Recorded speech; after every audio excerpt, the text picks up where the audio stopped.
Cześć! Zaczynamy trening bike jogging. Podstawa to pies. Pies musi chcieć. Korba cieszy się jak nienormalna, bo wie, że będzie bieganie i uwielbia to robić. To jest sport, w którym bez psa nic nie zrobimy. To jest sport, w którym jeśli pies nie chce, to nigdzie nie pojedziemy.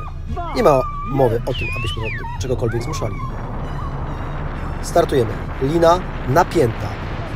Przy dobrym psie zaprzęgowym, na przykład jak przy korbie tutaj, lina jest napięta cały czas. Ja naprawdę daję, ile fabryka dała w pedały i nie jestem w stanie poluzować liny, czy jej dogonić. Tylko na zjazdach mam przewagę i na zjazdach oczywiście robimy tak, aby psa nie wyprzedzić. Bo może się przestraszyć, bo możemy wylądować przed rowerem, bo się lina włączy przednie koło. Czujność i uwaga przychodzi z czasem, ale oczywiście wspólne treningi muszą być systematyczne. Na zjazdach, na podjazdach trzymamy cały czas jedną linię. Zobaczcie, jak pies pomaga i jak pracuje na podbiegu. Bardzo ważne, aby pies umiał biegać nawet przy małej prędkości. Tak jak tutaj jest bardzo ciężki podjazd, to w galopie. Trzyma małą prędkość, ale idzie w galopie. Teraz widzicie na filmie, jak zjeżdżam. Bardzo trudny, techniczny zjazd. Tyłek zasiodłem. Tego tu nie widać może, ale jest bardzo ciężko.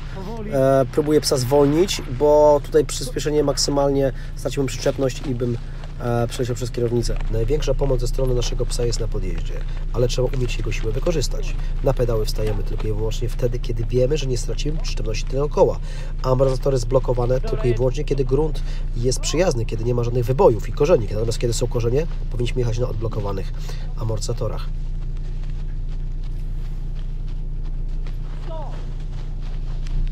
Takiej przyczepności bez psa absolutnie na rowerze nie mamy. Pies dopina linę, zwiększając jednocześnie przyczepność przedniego koła do podłoża, dzięki czemu możemy sobie pozwolić na więcej. Widzicie, jak wykorzystuję bandy, najeżdżam na nie, żeby troszeczkę wymusić zakręt i żeby tak ostro nie wchodzić w zakręty, jednocześnie utrzymując pozycję stabilną i bezpieczną.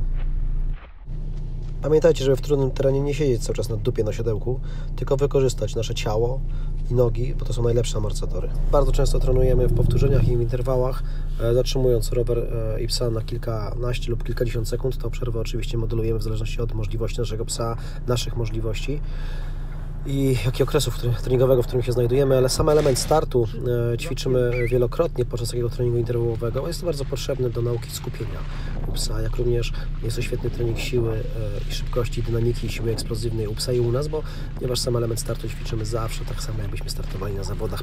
Pełna rura, odpowiednia zmiana biegów.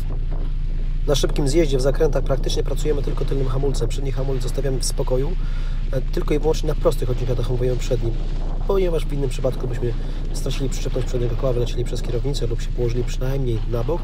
Dlatego pracujemy na takim odcinku tylnym hamulcem. Kolejny element, który dzisiaj ćwiczyliśmy na treningu, to wyprzedzanie. Wyprzedzanie ćwiczymy bardzo często. Jak to wygląda? Pies, który jest wyprzedzany, team, który jest wyprzedzany, zwalnia, przehamowuje. Ten, który wyprzedza, maksymalnie przyspiesza. Chodzi o to, aby zmniejszyć i zredukować do minimum ryzyko kontaktu między psami. Najbardziej niebezpieczne jest dość długie stykanie się psami w pysk, bardzo często, kiedy są to psy obce podczas wyścigu. Dlatego ćwiczymy ten element tak, aby uczyły się go szybko oczywiście wyprzedzać. Natomiast na treningach, kiedy psy się znają, tutaj jest Jamal 8,5 roku wraz ze swoim synem niespełna 4-letnim Carbonem, biegają też obok siebie, żeby się przyzwyczaić do tego. Czasami się zdarza taka sytuacja, że psy biegną obok siebie i czasami się zdarza taka sytuacja, że jeden drugiemu przyłoży w łeb. Oczywiście takie elementy mają miejsce bardzo rzadko, ale również są obecne w sporcie zaprzęgowym. Tyle z naszej strony na dzisiaj. Niedługo kolejny trening i kolejne filmy. Zostańcie z nami, oglądajcie. Śledźcie nas na Facebooku, na Instagramie, na YouTubie. Nara!